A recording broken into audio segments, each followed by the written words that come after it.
In 1843, Charles Dickens, an English writer concerned about the poor, changed the Christmas holiday forever, putting it on the map in a way it never had been in all of the Western world, when he wrote The Christmas Carol, a short novella telling the story of Ebenezer Scrooge, a miserly old covetous sinner who, through a visitation by a series of Christmas ghosts, changes his attitude and embraces the Christmas holiday. It has become one of the most beloved and popular Western canon stories and has been adapted numerous times into great and terrible adaptations, and is a beloved story of change, transformation, the obligation of taking care of the poor, detailing the difficulties of their lives and the plight of their survival, especially in a society that has left them behind, namely the horrors of Victorian England and the Industrial Revolution. Its thematic beauty and deep messaging has made it a timeless classic, and it is a pleasure to read it to you.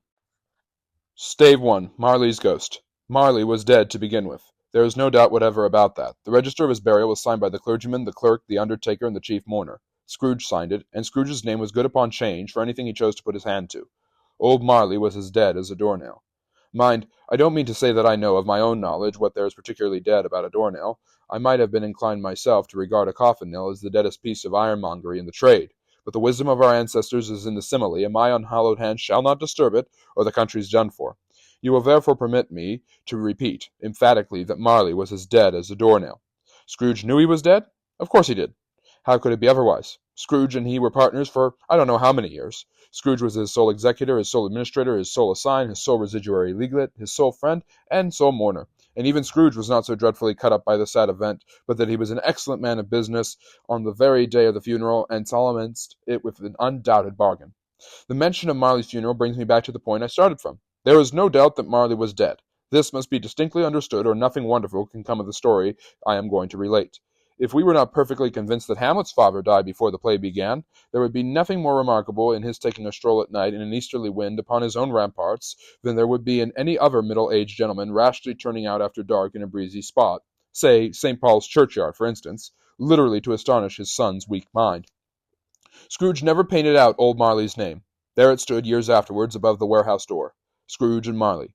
The firm was known as Scrooge and Marley. Sometimes people new to the business called Scrooge Scrooge, and sometimes Marley, but he answered to both names. It was all the same to him. Oh, but he was a tight-fisted hand at the grindstone, Scrooge, a squeezing, wrenching, grasping, scraping, clutching, covetous old sinner, hard and sharp as flint, from which no steel had ever struck out generous fire, secret and self-contained, and solitary as an oyster. The cold within him froze his old features, nipped his pointed nose, shriveled his cheek, stiffened his gait, made his eyes red, his thin lips blue, and spoke out shrewdly in his grating voice. A frosty rime was on his head, and on his eyebrows, and his wiry chin. He carried his own low temperature always about him. He iced his office in the dog days, and didn't thaw it 1 degree at Christmas.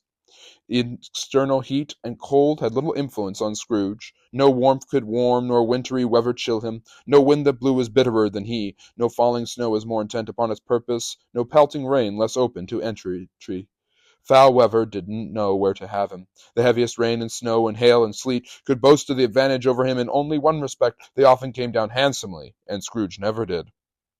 Nobody ever stopped him in the street to say with gladsome looks, "My dear Scrooge, how are you? When will you come to see me?" No beggars implored him to bestow a trifle, no children asked him what it was o'clock, no man or woman ever once in all his life inquired the way to such and such a place of Scrooge. Even the blind men's dogs appeared to know him, and when they saw him coming, would tug their owners into doorways and up courts, and then would wag their tails as though they said, "No eye at all is better than an evil eye, dark master." But what did Scrooge care? It was the very thing he liked, to edge his way along the crowded paths of life, warning all human sympathy to keep its distance, was what the knowing ones called nuts to Scrooge. Once upon a time, of all the good days in the year, on Christmas Eve, old Scrooge sat busy in his counting-house. It was cold, bleak, biting winter, foggy withal, and he could hear the people in the court outside go wheezing up and down, beating their hands upon their breasts, and stamping their feet upon the pavement stones to warm them. The city clocks had only just gone 3, but it was quite dark already. It had not been light all day, and candles were flaring in the windows of the neighboring offices, like ruddy smears upon the palpable brown air.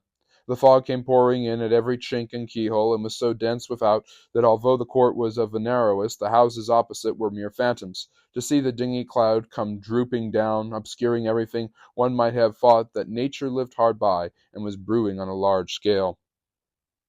The door of Scrooge's counting-house was open, that he might keep his eye upon his clerk, who, in a dismal little cell beyond, a sort of tank, was copying letters. Scrooge had a very small fire, but the clerk's fire was very much smaller that it looked like one coal. But he couldn't replenish it, for Scrooge kept the coal-box in his own room, and so surely as the clerk came in with the shovel, the master predicted that it would be necessary for them to part. Wherefore the clerk put on his white comforter and tried to warm himself at the candle, in which effort, not being a man of strong imagination, he failed. "A Merry Christmas, Uncle! God save you!" cried a cheerful voice. It was the voice of Scrooge's nephew, who came upon him so quickly, but this was the first imitation he had of his approach. "Bah!" said Scrooge. "Humbug!" He had so heated himself with rapid walking in the fog and frost, this nephew of Scrooge's, that he was all in a glow. His face was ruddy and handsome, his eyes sparkled, and his breath smoked again. "Christmas a humbug, Uncle!" said Scrooge's nephew. "You don't mean that, I am sure." "I do," said Scrooge. "Merry Christmas! What right have you to be merry? What reason have you to be merry? You're poor enough." "Come, then," returned the nephew gaily, "what right have you to be dismal? What reason have you to be morose? You're rich enough." Scrooge, having no better answer ready, on the spur of the moment, said "Bah!" again, and followed it up with "Humbug!" "Don't be cross, Uncle," said the nephew. "What else can I be," returned the uncle, "when I live in such a world of fools as this? Merry Christmas! Out upon Merry Christmas! What's Christmas time to you but a time for paying bills without money, a time for finding yourself a year older and not an hour richer, a time for balancing your books and having every item in 'em through a round dozen of months presented dead against you? If I could work my will," said Scrooge indignantly, "every idiot who goes about with Merry Christmas on his lips should be boiled with his own pudding and buried with a stake of holly through his heart. He should." "Uncle!" pleaded the nephew. "Nephew!" returned the uncle sternly. "Keep Christmas in your own way, and let me keep it in mine." "Keep it," repeated Scrooge's nephew, "but you don't keep it." "Let me leave it alone, then," said Scrooge. "Much good may it do you, much good has it ever done you." "There are many things from which I have derived good, by which I have not profited, I dare say," returned the nephew, "Christmas among the rest. But I am sure I have always thought of Christmas time, when it comes around, apart from the veneration due to its sacred name and origin, if anything belonging it can be apart from that, as a good time, a time of kind, forgiving, charitable pleasance. The only time I know of in the long calendar of the year when men and women seem by one consent to open their shut-up hearts freely and to think of people below them as if they really were fellow passengers to the grave, and not another race of creatures bound on other journeys. And therefore, uncle, though it has never put a scrap of gold or silver in my pocket, I believe that it has done me good and will do me good, and I say God bless it." The clerk in the tank involuntarily applauded, becoming immediately sensible of the impropriety. He poked the fire and extinguished the last frail spark forever. "Let me hear another sound from you," said Scrooge, "and you'll keep your Christmas by losing your situation. You're quite a powerful speaker, sir," he added, turning to his nephew. "I wonder you don't go into Parliament." "Don't be angry, uncle. Come, dine with us tomorrow." Scrooge said that he would see him. Yes, indeed, he did. He went the whole length of the expression, and said that he would see him in the extremity first. "But why?" cried Scrooge's nephew. "Why?" "Why did you get married?" said Scrooge. "Because I fell in love." "Because you fell in love," growled Scrooge, as if that were the only one thing in the world more ridiculous than a Merry Christmas. "Good afternoon." "Nay, uncle, but you never came to see me before that happened. Why give it as a reason for not coming now?" "Good afternoon," said Scrooge. "I want nothing from you. I ask nothing of you. Why cannot we be friends?" "Good afternoon," said Scrooge. "I am sorry with all my heart to find you so resolute. We have never had any quarrel to which I have been a party, but I have made the trial in homage to Christmas, and I'll keep my Christmas humor to the last. A Merry Christmas, uncle." "Good afternoon," said Scrooge, "and a Happy New Year." "Good afternoon." His nephew left the room without an angry word. Notwithstanding, he stopped at the outer door to bestow the greetings of the season on the clerk, who, cold as he was warmer than Scrooge, for he returned them cordially. "There's another fellow," muttered Scrooge, who overheard him. "My clerk, with 15 shillings a week and a wife and family, talking about a Merry Christmas. I'll retire to Bedlam." This lunatic, in letting Scrooge's nephew out, had let two other people in. They were portly gentlemen, pleasant to behold, and now stood with their hats off in Scrooge's office. They had books and papers in their hands, and bowed to him. "Scrooge and Marley's, I believe," said one of the gentlemen, referring to his list. "Have I the pleasure of addressing Mr. Scrooge or Mr. Marley?" "Mr. Marley has been dead these 7 years," Scrooge replied. "He died 7 years ago this very night." "We have no doubt his liberality is well represented by his surviving partner," said the gentleman, presenting his credentials. It certainly was, for they had been two kindred spirits. At the ominous word liberality, Scrooge frowned and shook his head, and handed the credentials back. "At this festive season of the year, Mr. Scrooge," said the gentleman, taking up a pen, "it is more than usually desirable that we should make some slight provision for the poor and destitute, who suffer greatly at the present time. Many thousands are in want of common necessities. Hundreds of thousands are in want of common comforts, sir." "Are there no prisons?" Plenty of prisons, said the gentleman, laying down the pen again. And the union workhouses, demanded Scrooge, are they still in operation? They are, still, returned the gentleman. I wish I could say they were not. The treadmill and the poor law are in full vigor, then, said Scrooge. Both very busy, sir. Oh, I was afraid from what you had said at first that something had occurred to stop them in their useful course, said Scrooge. I'm very glad to hear it. Under the impression that they scarcely furnish Christmas cheer of mind or body to the multitude, returned the gentleman, a few of us are endeavoring to raise a fund, to buy the poor some meat and drink and means of warmth. We choose this time because it is a time of all when want is keenly felt and abundance rejoices. What shall I put you down for? Nothing, Scrooge replied.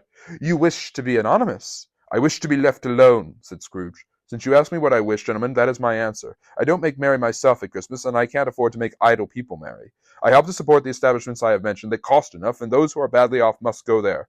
Many can't go there, and many would rather die. If they would rather die, said Scrooge, they had better do it and decrease the surplus population. Besides, excuse me, I don't know that. But you might know it, observed the gentleman. It's not my business, Scrooge returned. It's enough for a man to understand his own business and not infer with other people's. Mine occupies me constantly. Good afternoon, gentlemen. Seeing clearly that it would be useless to pursue the point, the gentleman withdrew. Scrooge resumed his labors with an improved opinion of himself and in a more facetious temper than was usual with him. Meanwhile the fog and darkness thickened, so that people ran about with flaring lights, proffering their services to go before houses and carriages and conduct them on their way. The ancient tower of a church, whose gruff old bell was always peeping sillily down at Scrooge out of a Gothic window in the wall, became invisible, and struck the hours and quarters in the clouds, with tremulous vibrations afterwards, as if its teeth were chattering in its frozen head up there. The cold became intense. In the main street at the corner of the court some laborers were repairing the gas pipes and had lighted a great fire in a brazier, round which a party of ragged men and boys were gathered, warming their hands and winking their eyes before the blaze in rapture. The water-plug being left in solitude, its overflowing sullenly congealed and turned to misanthropic ice. The brightness of the shops where holly sprigs and berries crackled, and the lamp heat of the windows made pale faces ruddy as they passed. Poulterers and grocers' traders became a splendid joke, a glorious pageant, with which it was next to impossible to believe that such a dull principles as bargain and sale had anything to do.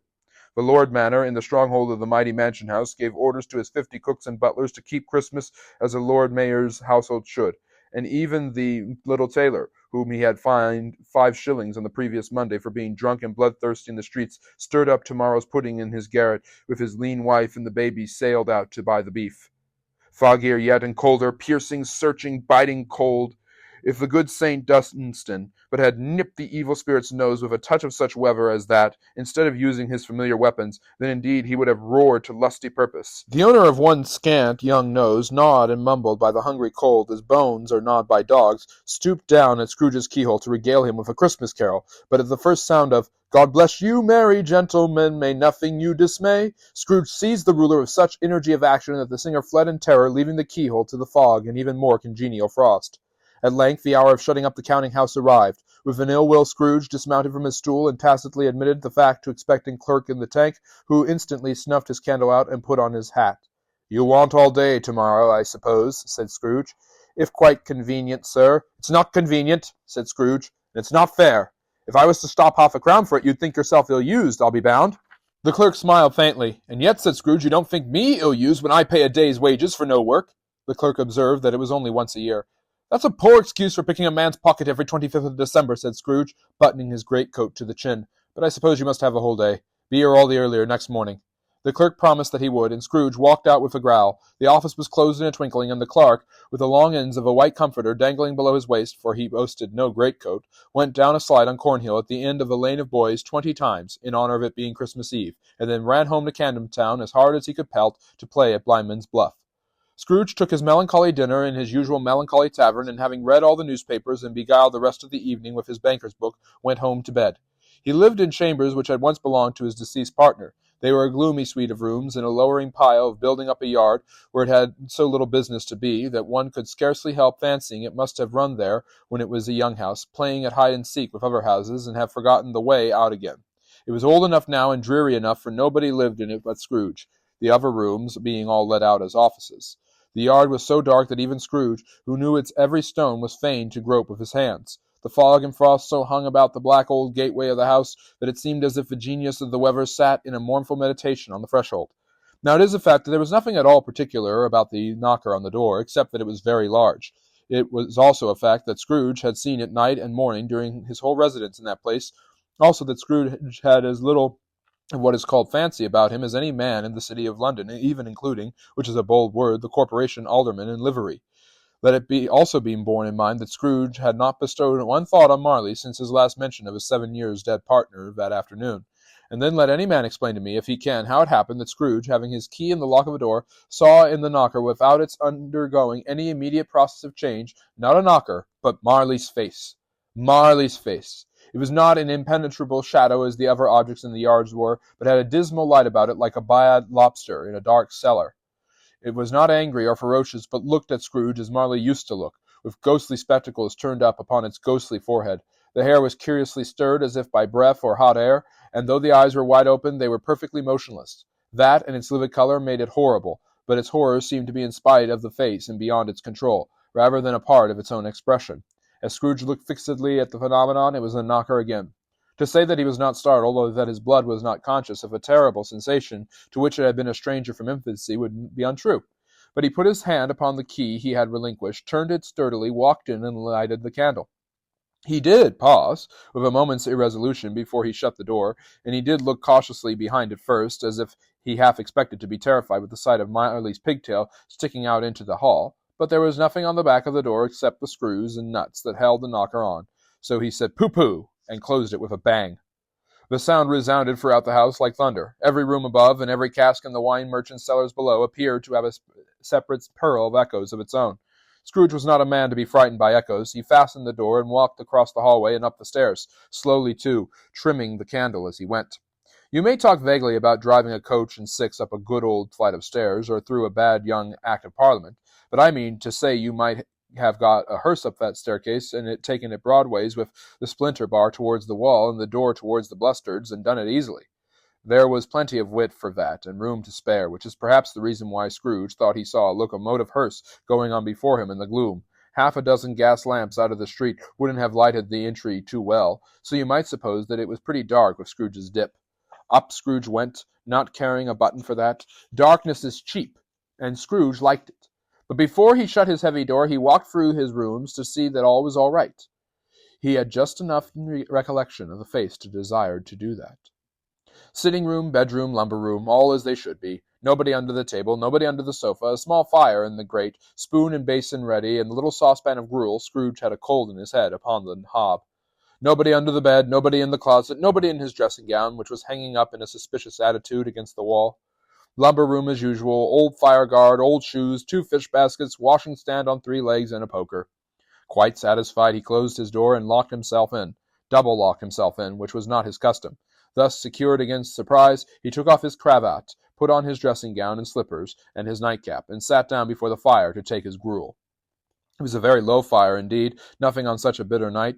He was obliged to sit close to it and brood over it before he could extract the least sensation of warmth from such a handful of fuel. The fireplace was an old one, built by some Dutch merchant long ago, and paved all around with quaint Dutch tiles designed to illustrate the Scriptures. There were Cains and Abels, Pharaoh's daughters, queens of Sheba, angelic messengers descending through the air on clouds like feather-beds, Abrahams, Belshazzars, apostles putting off to sea in butter-boats, hundreds of figures to attract his thoughts, and yet that face of Marley, 7 years dead, came like the ancient prophet's rod, and swallowed up the whole. If each smooth tile had been a blank at first, with power to shape some picture on its surface from the disjointed fragments of his thoughts, there would have been a copy of old Marley's head on every one. "Humbug!" said Scrooge, and walked across the room. After several times he sat down again, and as he threw his head back in the chair, his glance happened to rest upon a bell, a disused bell that hung in the room, and communicated for some purpose now forgotten with a chamber in the highest story of the building. It was with great astonishment, with a strange, inexplicable dread, that as he looked he saw the bell begin to swing. It swung so softly in the outset that it scarcely made a sound, but soon it rang out loudly, and so did every bell in the house. This might have lasted half a minute or a minute, but it seemed an hour. The bells ceased as they had begun, together. They were succeeded by a clanking noise deep down below, as if some person were dragging a heavy chain over the casks in the wine merchant's cellar. Scrooge then remembered to have heard that ghosts in haunted houses were described as dragging chains.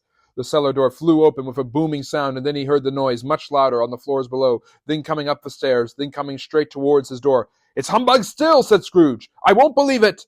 His colour changed, though, when, without a pause, it came on through the heavy door and passed into the room before his eyes. Upon its coming in, the dying flame leaped up as though it cried, "I know him! Marley's ghost!" and fell again. The same face, the very same, Marley in his pigtail usual waistcoat, tights and boots, the tassels on the latter bristling like his pigtail, and his coat skirts, and the hair upon his head. The chain he drew was clasped about his middle. It was long and wound about him like a tail, and it was made, for Scrooge observed it closely, of cash-boxes, keys, padlocks, ledgers, deeds, and heavy purses wrought in steel. His body was transparent, so that Scrooge, observing him and looking through his waistcoat, could see the 2 buttons on his coat behind. Scrooge had often heard it said that Marley had no bowels, but he had never believed it until now. No, nor did he believe it even now. Even though he looked the phantom through and through, and saw it standing before him, though he felt the chilling influence of its deaf, cold eyes, and marked the very texture of the folded kerchief bound about its head and chin, which wrapper he had not observed before, he was still incredulous, and fought against his senses. "How now?" said Scrooge, caustic and cold as ever. "What do you want with me?" "Much." Marley's voice, no doubt about it. "Who are you? Ask me who I was." "Who were you, then?" said Scrooge, raising his voice. "You're particular, for a shade." He was going to say "to a shade," but substituted this as more appropriate. "In life I was your partner, Jacob Marley." Can you sit down?" asked Scrooge, looking doubtfully at him. "I can." "Do it, then." Scrooge asked the question because he didn't know whether a ghost so transparent might find himself a condition to take a chair, and felt that in the event of it being impossible, it might involve the necessity of an embarrassing explanation. But the ghost sat down on the opposite side of the fireplace, as if he were quite used to it. "You don't believe in me," observed the spirit. "I don't," said Scrooge. "What evidence would you have of my reality beyond that of your senses?" "I don't know," said Scrooge. "Why do you doubt your senses?" "Because," said Scrooge, "a little thing affects them. A slight disorder of the stomach makes them cheat.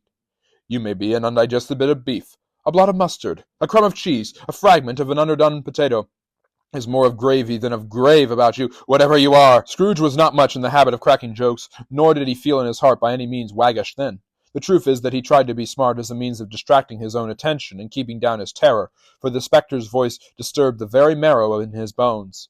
To sit staring at those fixed glazed eyes in silence for a moment would play. Scrooge felt the very deuce with him. There was something very awful, too, in the spectre's being provided with an infernal atmosphere of its own. Scrooge could not feel it himself, but this was clearly the case, for though the ghost sat perfectly motionless, its hair and skirts and tassels were still agitated as by the hot vapor from an oven. "You see this toothpick?" said Scrooge, returning quickly to the charge, for the reason just assigned, and wishing, though it were only for a second, to divert the vision's stony gaze from himself. "I do," replied the ghost. "You are not looking at it," said Scrooge. "But I see it," said the ghost, notwithstanding. "Well," returned Scrooge, "I have but to swallow this, and be for the rest of my days persecuted by a legion of goblins, all of my own creation. Humbug, I tell you, humbug!" At this the spirit raised a frightful cry, "Ah!"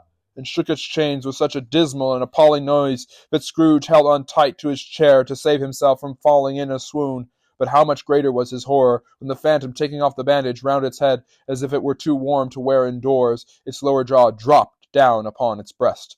Scrooge fell upon his knees and clasped his hands before his face. "Mercy," he said, "dreadful apparition, why do you trouble me?" "Man of the worldly mind," replied the ghost, "do you believe in me or not?" "I do," said Scrooge. I must. But why do spirits walk the earth, and why do they come to me?" "It is required of every man," the ghost returned, "that the spirit within him should walk abroad among his fellow man, and travel far and wide, and if that spirit goes not forth in life, it is condemned to do so after death. It is doomed to wander through the world. Oh, woe is me! And witness what it cannot share, but might have shared on earth, and turned into happiness." Again the spectre raised a cry, and shook its chain, "Ah!" and wrung its shadowy hands. "You are fettered," said Scrooge, trembling. "Tell me why." "I wear the chain I forged in life," replied the ghost. "I made it link by link and yard by yard. I girded it on of my own free will, and of my own free will I wear it." "Is its pattern strange to you?" Scrooge trembled more and more. "Or would you know," pursued the ghost, "the weight and length of a strong coil you bear yourself? It was as full and heavy and long as this 7 Christmas Eves ago. You have labored on it since. It is a ponderous chain." Scrooge glanced about him on the floor, in the expectation of finding himself surrounded by some 50 or 60 fathoms of iron cable. But he could see nothing. "Jacob," he said imploringly, "old Jacob Marley, tell me more. Speak comfort to me, Jacob. "I have none to give," the ghost replied. "It comes from other regions, Ebenezer Scrooge, and it conveyed by other ministers to other kinds of men. Nor can I tell you what I would. A very little more is all permitted to me. I cannot rest, I cannot stay, I cannot linger anywhere. My spirit never walked beyond our counting-house. Mark me! In life, my spirit never roved beyond the narrow limits of our many-changing whole, and weary journeys lie before me." It was a habit with Scrooge, whenever he became thoughtful, to put his hands in his breeches pockets. Pondering on what the ghost had said, he did so now, but without lifting up his eyes or getting off his knees. "You must have been very slow about it, Jacob," Scrooge observed, in a business-like manner, though with humility and deference. "Slow!" the ghost repeated. "7 years dead," mused Scrooge, "and travelling all the time?" "The whole time," said the ghost. "No rest, no peace, incessant torture of remorse." "You travel fast?" said Scrooge. "On the wings of the wind," replied the ghost. "You might have got over a great quantity of ground in 7 years," said Scrooge. The ghost, on hearing this, set up another cry, and clanked its chain so hideously in the dead silence of the night that the ward would have been justified in indicting it for a nuisance. "O captive bound in doubled iron," cried the phantom, "not to know the ages of incessant labor by immortal creatures for this earth must pass into eternity before the good of which it is susceptible is all developed. Not to know that any Christian spirit working kindly in its little sphere, whatever it may be, will find its mortal life too short for its vast means of usefulness. Not to know that no space of regret can make amends for one's life's opportunities misused. Yet such was I, oh, such was I!" "But you were always a good man of business, Jacob," faltered Scrooge, who now begun to apply this to himself. "Business!" cried the ghost, wringing his hands again.